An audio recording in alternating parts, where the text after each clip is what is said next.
서연아, 우리 엇번이 손맛이 보통이 아야. 네, 맛있네요. 그런데 어머니 고물상 하신 지 오래되셨나 봐요? 그렇죠. 30년을 넘게 했으니 내 몸이 곧 고물상이죠. 준혁군, 미안하지만 이 결혼은 없던 일로 하세. 아버님, 지금 뭐라고 하셨습니까? 작년에 환경부 장관상 받고 상장한 그 재활용 대기업? 말도 안 돼. 거짓말이야. 어머니, 저를 가족으로 받아주셔서 감사해요. 그래, 고립구나. 더 깨끗하고 더 존중받는 세상을 만들어주려요. 안녕하세요. 청취자 여러분, 수신상태 양호입니다. 오늘도 수신상태 양호합니다. 계시는 곳까지 잘 들리신다면 구독, 좋아요, 알림 설정으로 응답해주세요. 영상 제작에 큰 도움이 됩니다. 그럼 오늘의 이야기 본격적으로 시작하겠습니다. 세상에는 두 종류의 사람이 있습니다. 보이는 것을 믿는 사람, 그리고 보이지 않는 가치를 믿는 사람. 여러분은 지금 무엇을 보고 계십니까? 여기 매일 새벽 4시면 어김없이 삐걱거리는 리어카 소리로 잠든 도시를 깨우는 한 여자가 있습니다. 누군가는 그녀를 동정하고 누군가는 그녀를 피합니다. 하지만 그녀의 낡은 장갑 속에 숨겨진 진실을 아는 사람은 아무도 없죠. 오늘 이야기는 그 은밀하고도 위대한 이중생활에서 시작됩니다. 새벽 4시. 경기도 여주의 한 좁은 골목입니다. 가로등 불빛이 희뿌연 안개 사이로 힘없이 번집니다. 62세 박정숙 씨. 그녀는 오늘도 낡은 작업복 지퍼를 끝까지 올립니다. 찬 바람이 목덜미를 스치지만 그녀는 익숙한 듯 목도리를 한 번 더 여밉니다. 정숙 씨의 리어카는 그녀의 자서전이나 다름없습니다. 30년 전 남편을 여의고 어린 아들 준혁을 품에 안았을 때 그녀가 줄 수 있었던 유일한 동아줄이 바로 이 리어카였습니다. 손가락 마디마디에 박힌 굳은 살은 그 세월을 증명하는 훈장이죠. 오늘은 상자가 좀 많네. 준혁이 잠 깨우지 않게 조용히 움직여야지. 정숙 씨는 아파트 분리수거장 구석에 쌓인 박스들을 능숙하게 정리합니다. 테이프를 뜯고 상자를 납작하게 펴서 차곡차곡 쌓습니다. 발로 꾹꾹 눌러 부피를 줄이는 몸짓에는 베테랑의 기술이 묻어납니다. 그때 운동복 차림의 동네 주민 2명이 정숙 씨 곁을 지나갑니다. 저 할머니 또 저러고 있네. 아들이 서울대 나와서 대기업 다닌다더니 다 헛소문인가 봐. 그러게 말이야. 효도는 개뿔. 저 나이에 리어카 끄는 거 보면 자식 농사 망친 거지 뭐. 정숙 씨의 손이 잠시 멈칫합니다. 하지만 이내 담담하게 다시 박스를 줍습니다. 이런 말들은 이제 살결에 닿는 바람보다도 가볍습니다. 그녀는 알고 있습니다. 타인의 시선은 그들의 몫일 뿐 자신의 삶을 흔들 수는 없다는 것을요. 자식 농사라. 우리 준혁이가 어떤 아들인데. 모르면 됐지 뭐. 정숙 씨는 리어카를 끌고 자신의 작은 보금자리인 마음 고물상으로 향합니다. 낡은 철문이 끼익 소리를 내며 열립니다. 마당에는 폐지와 헌옷, 고철들이 가득합니다. 하지만 정숙 씨는 이곳을 단순히 쓰레기장이라 생각하지 않습니다. 그녀에게 이곳은 죽어가는 물건에 새 생명을 불어넣는 자원 환생소입니다. 그런데 말입니다. 정숙 씨가 고물상 안쪽 작은 사무실로 들어가 문을 잠급니다. 그리고는 낡은 책상 아래 숨겨진 금고를 엽니다. 그 안에서 꺼낸 것은 낡은 장갑이 아닙니다. 최고급 가죽으로 된 브리프 케이스와 최신형 태블릿 PC입니다. 네, 김 대표.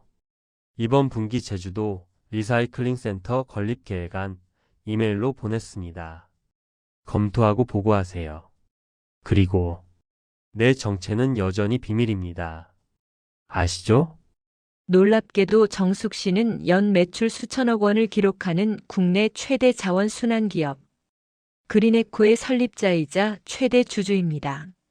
사람들은 그녀를 베일에 쌓인 박 회장이라 부르죠. 그녀가 리어카를 끄는 이유는 단 하나입니다.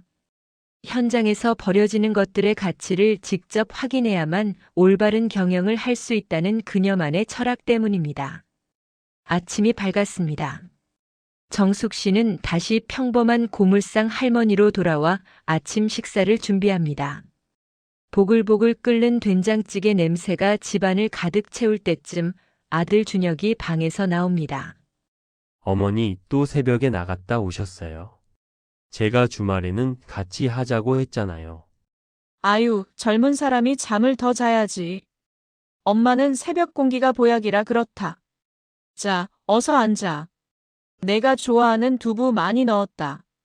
준혁은 어머니의 거친 손을 볼 때마다 가슴 한구석이 아릿합니다. 그는 어머니가 얼마나 고생하며 자신을 키웠는지 잘 압니다. 그래서 그는 주말마다 멋진 정장 대신 작업복을 입고 어머니의 리어카를 함께 밉니다. 어머니, 저 이제 차장 달았잖아요. 월급도 많이 올랐고. 이제 제발 일 그만두세요. 제가 효도할게요. 준혁아, 엄마는 이 일이 부끄럽지 않단다. 이 리어카가 너를 공부시켰고 이 고물들이 우리 집 기둥이야. 엄마는 여기서 진짜 보물을 찾는단다. 준혁은 그런 어머니를 존경합니다. 하지만 그는 모르고 있습니다. 어머니가 말한 진짜 보물이 중의적인 의미라는 것을요. 그리고 자신이 곧 결혼할 여자 서연에게 어머니의 이 삶이 어떻게 비칠지 아직은 짐작조차 하지 못하고 있습니다. 그날 오후 준혁이 설레는 표정으로 정숙 씨에게 말합니다. 처음으로 결혼하고 싶은 여자가 생겼다고 말이죠. 정숙 씨의 가슴이 벅차오릅니다. 드디어 아들의 짝을 만난다는 기쁨에 손을 떨며 예쁜 그릇들을 닦습니다. 어떤 아이니? 우리 준혁이가 좋아하는 사람이라면 분명 마음씨가 고운 아이겠지. 다음 주에 꼭 데려오너라. 엄마가 맛있는 거 많이 해줄게. 하지만 정숙 씨는 직감합니다. 평온했던 자신의 일상에 거대한 폭풍우가 다가오고 있다는 사실을 말이죠. 상견례라는 이름의 거대한 시험대가 그들 모자를 기다리고 있습니다. 정숙 씨는 장롱 깊숙한 곳에서 한 번도 입지 않은 정장을 꺼내봅니다. 명품 로고가 선명한 옷이지만 그녀는 이 옷보다 기름때 묻은 작업복이 더 편합니다.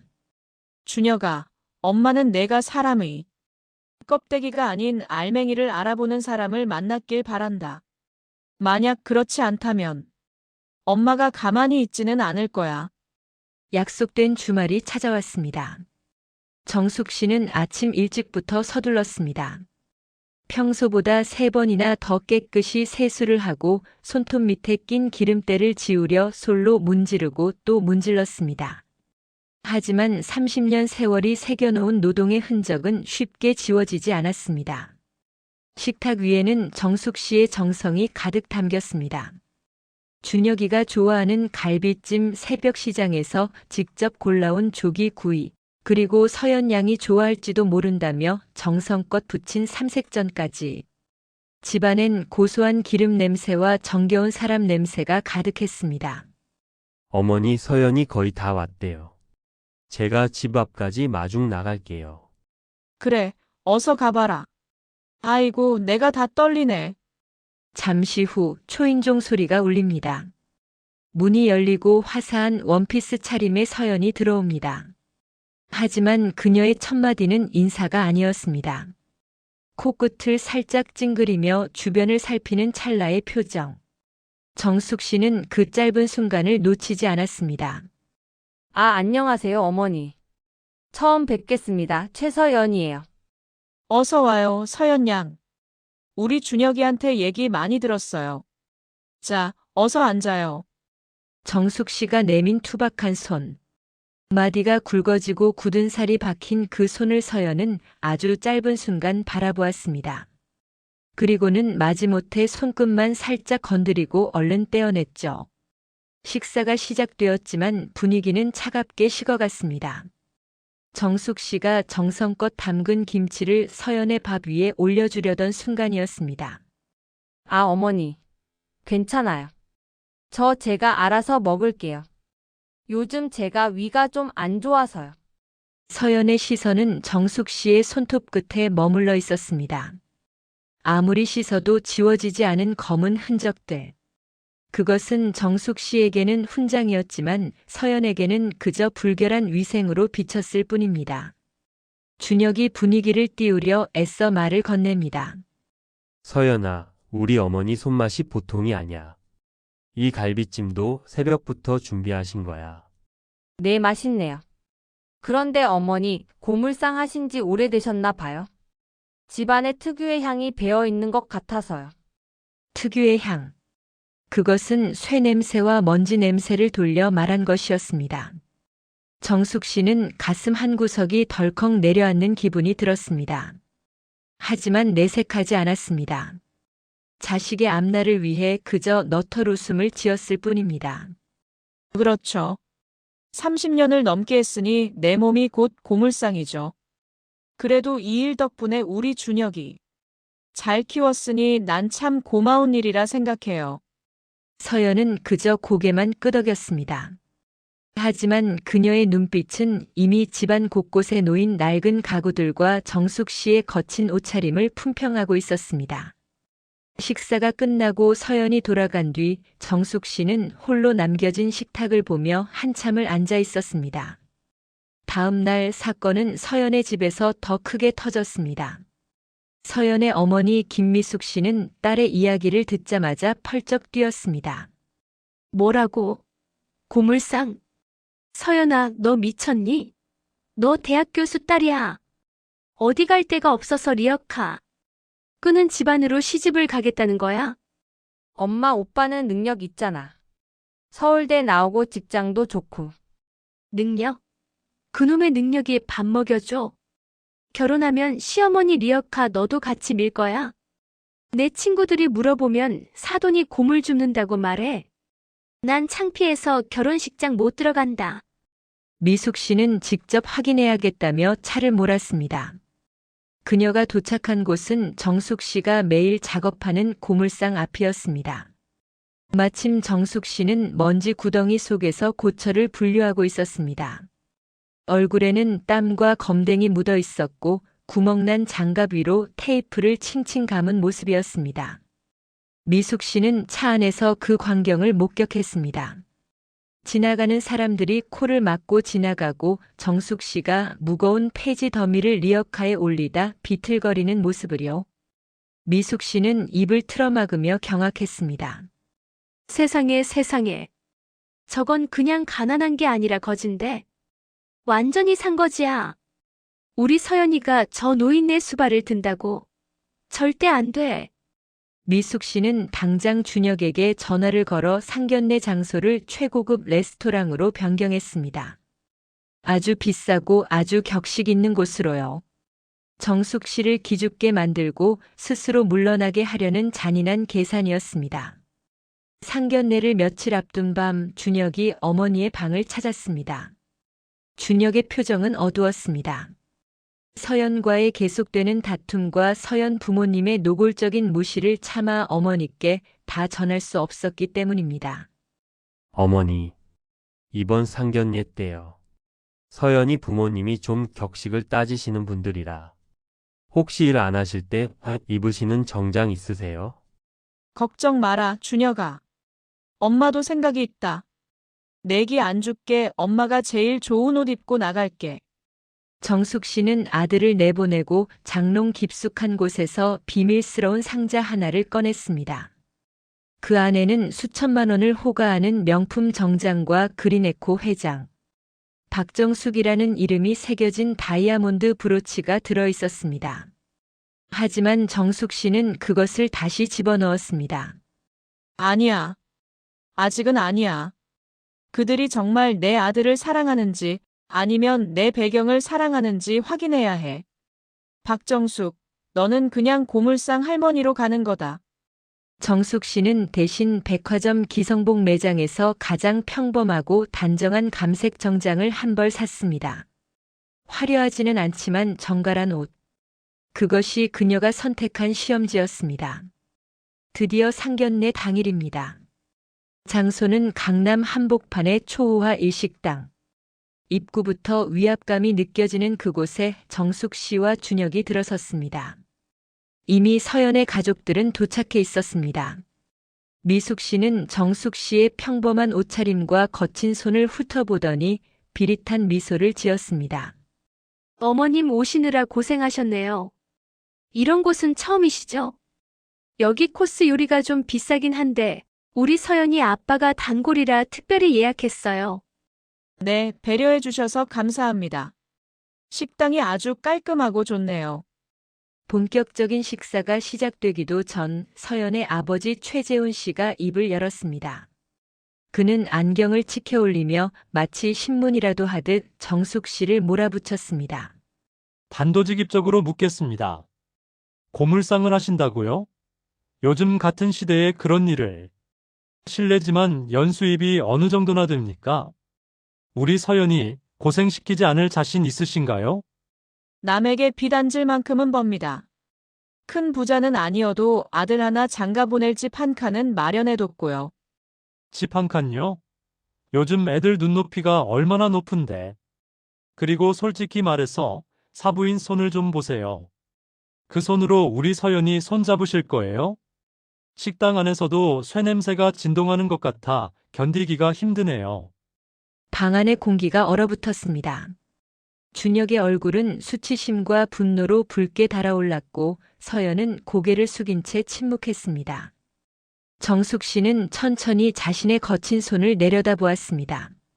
30년 동안 아들을 먹여 살리고 수천 명의 직원을 먹여 살리는 기업을 일궈낸 그 자랑스러운 손을요. 냄새가 나나요? 네, 아주 심하네요. 솔직히 격이 안 맞아서 식사를 못 하겠어요. 정숙 씨의 눈빛이 변했습니다. 자상했던 어머니의 눈빛이 아닌 수조 원의 자산을 움직이는 경영자의 서늘한 안광이 번뜩였습니다. 그녀는 핸드백 속 명함 지갑에 손을 뻗었습니다. 하지만 그 순간 재훈이 쐐기를 박듯 말했습니다. 준혁군, 미안하지만 이 결혼은 없던 일로 하세. 우리 가문에 고물 줍는 사도는 들릴 수 없네. 당장 나가주게. 상견례장은 이제 식당이 아니라 신문장입니다. 최재훈 씨의 파혼 선언이 공중에 뿌려진 뒤 방 안의 온도는 영하로 떨어졌습니다. 준혁은 떨리는 손으로 식탁을 짚었습니다. 그에게 서연은 목숨보다 소중한 사람이었지만 지금 제 눈앞에서 모욕당하는 어머니를 보는 심장은 갈기갈기 찢어지는 듯 했습니다. 아버님, 지금 뭐라고 하셨습니까? 파혼이라니요? 저희 어머니가 무슨 잘못을 했다고 이런 모욕을 주시는 겁니까? 잘못? 이복의 이 차장. 자네 어머니의 존재 자체가 우리 집안에는 잘못이야. 우리 집안이 어떤 집안인데 사돈이 고물을 주어.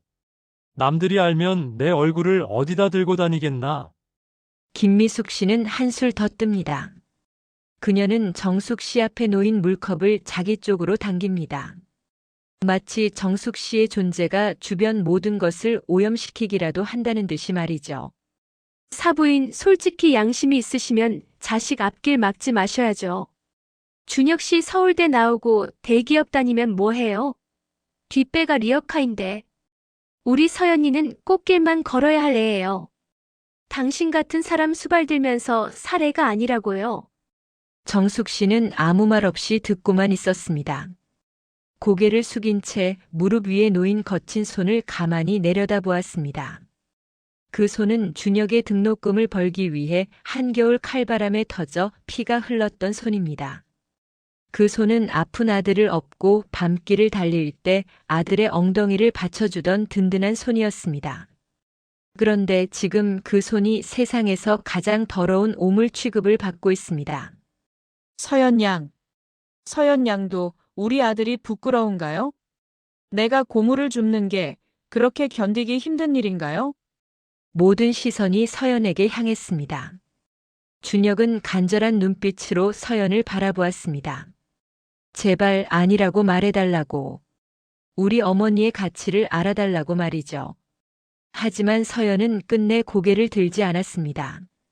그녀의 어깨가 가늘게 떨렸지만 그 입에서 나온 말은 준혁의 심장에 비수를 꽂았습니다. 오빠 미안해. 나 엄마 말 틀린 거 하나도 없다고 생각해. 나 자신 없어. 오빠네 어머니 솔직히 무서워. 사람들도 무섭고. 정적이 흐릅니다. 준혁의 눈에서 툭 눈물이 떨어졌습니다. 그것은 사랑을 잃은 슬픔이라기보다 자신의 전부였던 어머니를 부정당한 아들의 처절한 절망이었습니다. 준혁은 자리에서 벌떡 일어났습니다. 어머니 가요. 이런 사람들하고 더 섞일 필요 없어요. 내 어머니가 곰을 줍는 게 부끄러운 게 아니라 사람을 직업으로 급 나누는 당신들이 더럽고 역겨워. 역겨워?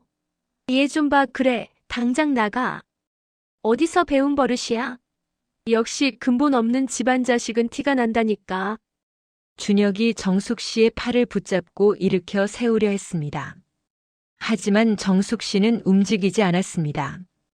그녀의 몸은 바위처럼 무거웠고 시선은 여전히 최재훈과 김미숙을 향해 있었습니다. 앉아라, 준혁아. 엄마 아직 할 말이 남았다. 어머니, 최 교수님, 그리고 사부인. 당신들은 오늘 큰 실수를 하셨습니다. 사람의 겉모습이 전부라고 믿는 그 오만이 당신들의 앞날을 어떻게 망치는지 내가 직접 보여드려야겠군요. 정숙 씨가 천천히 핸드백을 열었습니다. 김미숙 씨는 끝까지 정숙 씨를 비웃었습니다. 뭐요? 그 안에서 고철이라도 꺼낼 건가? 아니면 돈 몇 푼 내놓으면서 매달리게? 하지만 정숙 씨의 손에서 나온 것은 낡은 동전이 아니었습니다. 금박이 정교하게 박힌 짙은 남색의 명함. 그 위에는 주식회사 그린에코 대표이사 회장 박정숙이라는 글자가 선명하게 박혀 있었습니다. 최재훈 씨가 눈을 가늘게 뜨고 명함을 집어들었습니다. 그의 안경 너머 눈동자가 심하게 흔들리기 시작했습니다. 그린 에코. 설마 작년에 환경부 장관상 받고 상장한 그 재활용 대기업? 네, 맞습니다. 당신들이 쇠냄새 난다며 코를 막았던 이 손으로 일군 회사입니다. 전국에 공장만 10곳, 직원은 3,000명이 넘죠. 방 안은 찬물을 끼얹은 듯 조용해졌습니다. 김미숙 씨는 명함을 뺏어 들더니 얼굴색이 흑빛으로 변했습니다. 말도 안 돼, 거짓말이야. 당신 아까 분명히 작은 고물상 한다고. 거짓말이 아닙니다. 나는 매일 현장을 돕니다. 리어카를 끌며 무엇이 버려지고 무엇이 다시 살아나는지 직접 확인하죠. 그게 내 철학이니까요. 하지만 당신들은 그 리어카만 보고 내 삶 전체를 쓰레기 취급했군요. 최재훈 씨의 태도가 180도 바뀌었습니다. 그는 허둥지둥 자리에서 일어나 허리를 숙였습니다. 아이고 회장님. 저희가 큰 결례를 범했습니다. 오해가 있었던 것 같습니다. 진심으로 사과드립니다. 그래요, 사부인. 아니, 회장님. 저희가 농담이 좀 심했죠? 우리 서연이랑 준혁이 얼마나 잘 어울리는 한 쌍입니까? 아이고, 제가 보는 눈이 없어서. 정숙 씨는 그들의 역겨운 변신을 가만히 지켜보았습니다. 한 인간의 가치가 명함 한 장에 결정되는 이 천박한 현실. 정숙 씨는 준혁을 보았습니다. 준혁의 눈에는 더 이상 눈물이 없었습니다. 그곳엔 오직 깊은 환멸만이 남아 있었죠. 사과? 아니요, 사과하지 마세요. 당신들은 사과할 자격조차 없습니다. 당신들이 무시한 건 고물상 할머니가 아니라 인간에 대한 최소한의 예의였습니다. 정숙 씨는 자리에서 일어나 가방을 챙겼습니다. 그리고는 멍하니 서 있는 서연에게 다가갔습니다. 서연은 떨리는 눈으로 정숙 씨를 바라보았습니다. 정숙 씨는 서연의 어깨를 가볍게 다독였습니다. 서연 양, 고맙군요. 우리 준혁이가 어떤 사람들과 가족이 될 뻔했는지 오늘 확실히 보여줘서 덕분에 우리 아들이 진짜 보물을 찾을 수 있게 됐어요.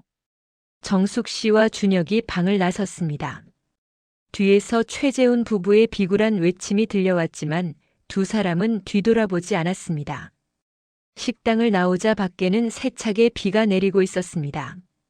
준혁이 어머니의 어깨를 감싸 안았습니다. 어머니 미안해요. 제가 너무 늦게 알았어요. 그런 사람들에게 어머니를 보인 게 죄송해요. 아니다, 준혁아. 비가 와야 땅이 굳는 법이지.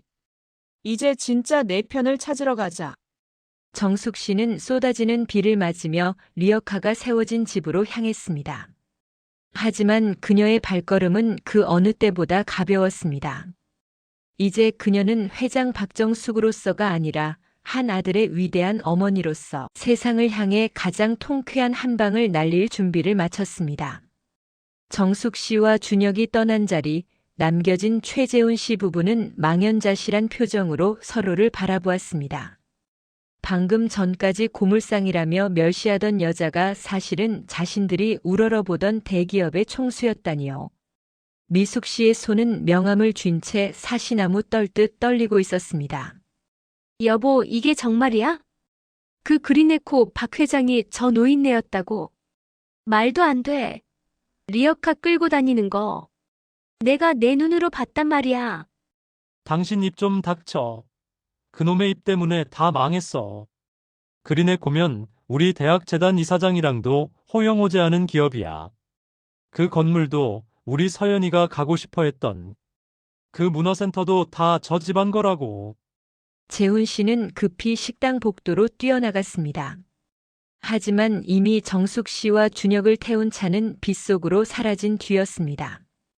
뒤늦게 따라 나온 서연은 빗물인지 눈물인지 모를 액체로 범벅이 된 채 주저앉았습니다. 자신이 내뱉은 무섭다는 말이 결국 자신의 인생에서 가장 든든한 버팀목이 될 수도 있었던 사람을 밀어냈음을 깨달은 것이죠. 다음 날 아침 정숙 씨는 평소와 다름없이 고물상 마당을 쓸고 있었습니다. 어제의 소동이 꿈이었던 것처럼 그녀의 표정은 평온했습니다. 그때 화려한 세단 한 대가 고물상 앞에 멈춰 섰습니다.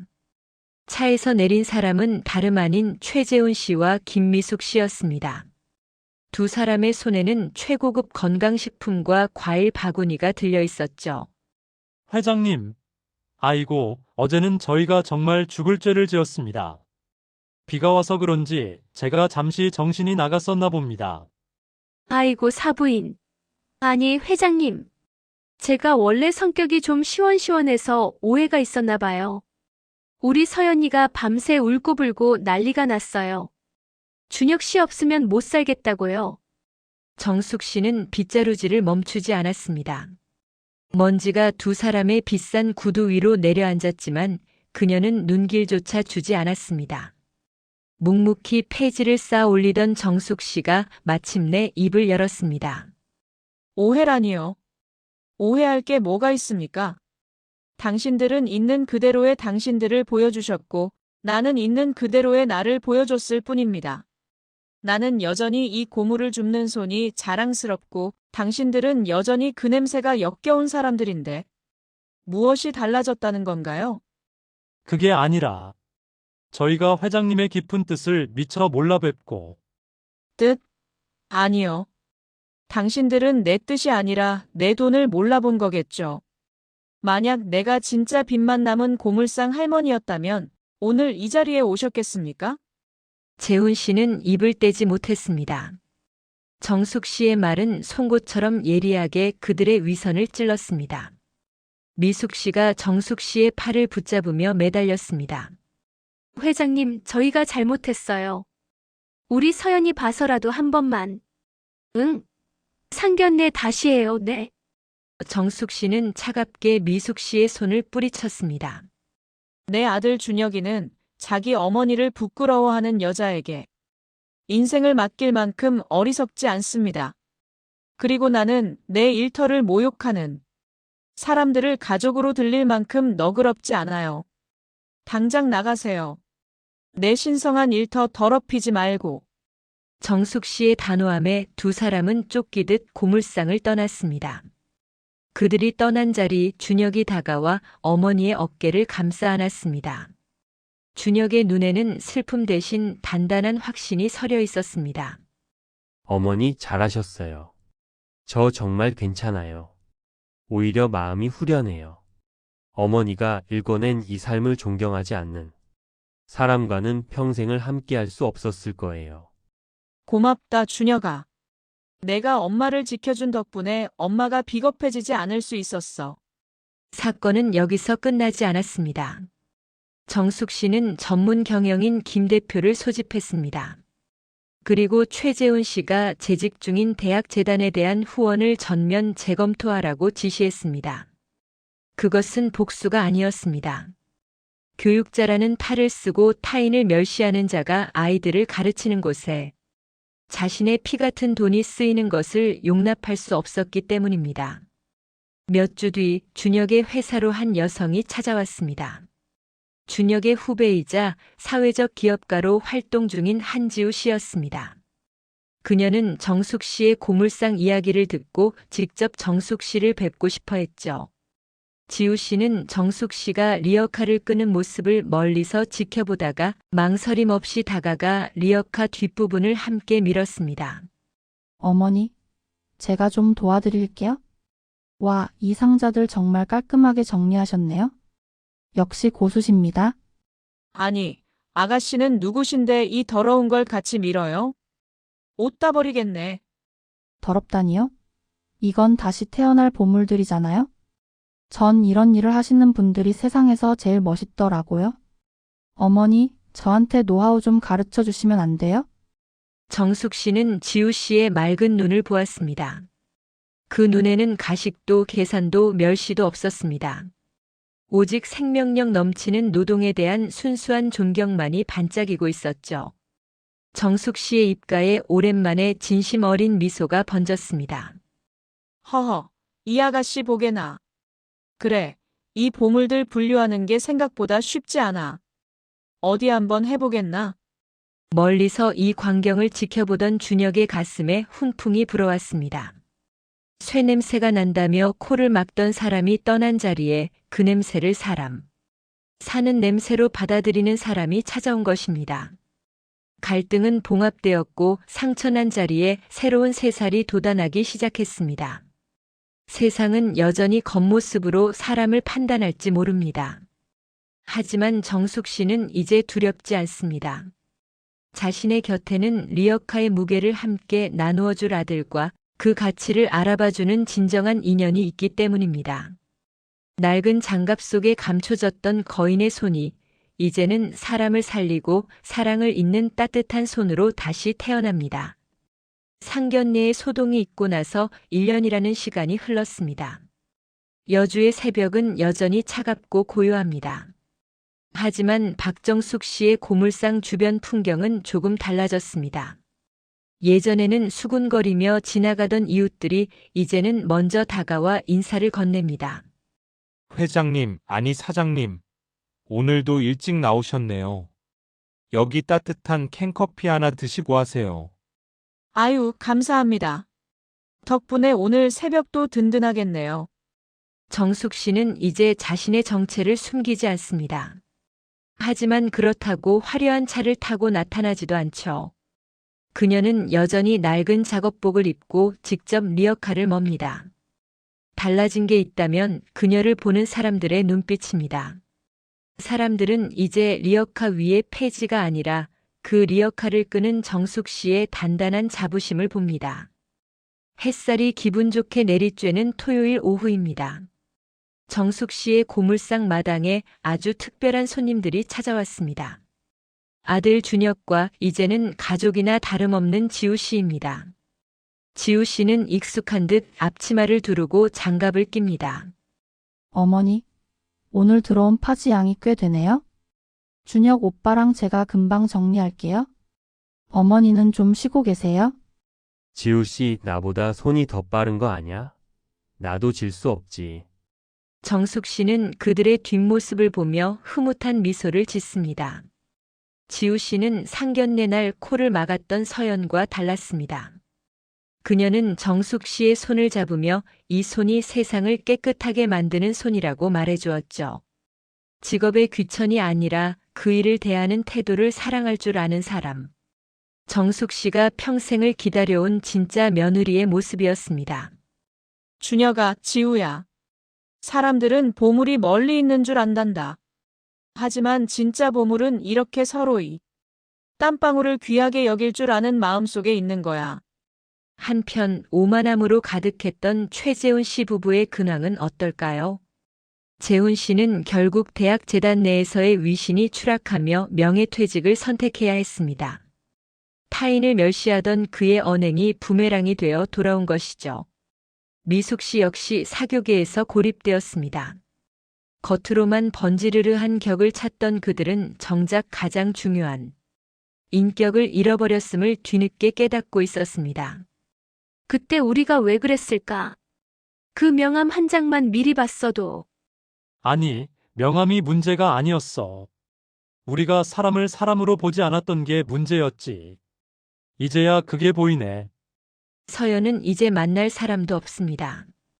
부모의 몰락 때문에 선이나 소개팅 같은 것도 들어오지 않았죠. 오빠 내가 잘못했어. 다시 돌아와. 후회는 언제나 늦습니다. 하지만 그들의 불행을 비웃는 사람은 아무도 없었습니다. 정숙 씨는 그저 그들이 스스로를 돌아보길 바랐을 뿐입니다. 어느덧 계절이 바뀌어 준혁과 지우의 결혼식 날이 다가왔습니다. 화려한 호텔 예식장이 아닙니다. 정숙 씨가 일구어온 그린에코 본사의 푸른 잔디마당입니다. 화려한 예단이나 예물 대신 두 사람은 축하 화환을 쌀로 받아 어려운 이웃에게 기부하기로 했습니다. 정숙 씨는 오늘만큼은 화사한 한복을 입었습니다. 하지만 화려한 보석은 하지 않았습니다. 대신 지우 씨가 직접 골라준 소박한 은빛 브로치 하나만을 가슴에 달았습니다. 신부 지우가 정숙 씨의 손을 꼭 잡습니다. 어머니, 저를 가족으로 받아주셔서 감사해요. 어머니의 그 리어카 정신 저도 잊지 않고 살게요. 그래, 고맙구나. 이제 이 리어카는 너희 세대의 몫이란다. 더 깨끗하고 더 존중받는 세상을 만들어주렴. 결혼식이 끝나고 해가 뉘엿뉘엿 질 무렵 정숙 씨는 홀로 리어카 앞에 섰습니다. 사람들은 이제 그녀가 쉴 때가 되었다고 말하지만 그녀는 압니다. 이 리어카가 멈추는 날 자신의 정신도 멈춘다는 것을요. 사람들은 말하죠. 성공하면 손에 흙 안 묻히고 살아야 한다고. 하지만 저는 생각합니다. 내 손에 묻은 이 흙이 내 아들을 살렸고 내 인생을 살렸습니다. 그래서 나는 내일도 이 리어카를 끌 겁니다. 새벽 4시 다시 여주의 골목에 삐걱거리는 리어카 소리가 들려옵니다. 하지만 이제 그 소리는 외롭지 않습니다. 그 뒤를 든든하게 따르는 아들 준혁과 며느리 지우의 발걸음 소리가 함께하기 때문입니다. 세 사람이 함께 미는 리어카는 이제 수치의 상징이 아닌 이 시대의 가장 고귀한 자부심으로 빛나고 있습니다. 자, 오늘도 보물 찾으러 가볼까? 세상의 모든 정숙 씨들에게 경의를 표하며 이야기는 여기서 마칩니다. 시청해주신 여러분, 여러분의 마음속 진짜 보물은 안녕하신가요? 오늘 이야기는 여기까지입니다. 오늘도 수신 상태 양호합니다. 계신 곳까지 잘 전달되었나요? 잘 전달되었다면 구독, 좋아요, 알림 설정 부탁드립니다. 영상 제작에 큰 도움이 됩니다. 그리고 오늘 하루 어떠셨는지 댓글로 남겨 하루를 공유해주세요. 다음엔 더 따뜻한 이야기로 찾아뵙겠습니다. 오늘 하루도 고생 많으셨습니다.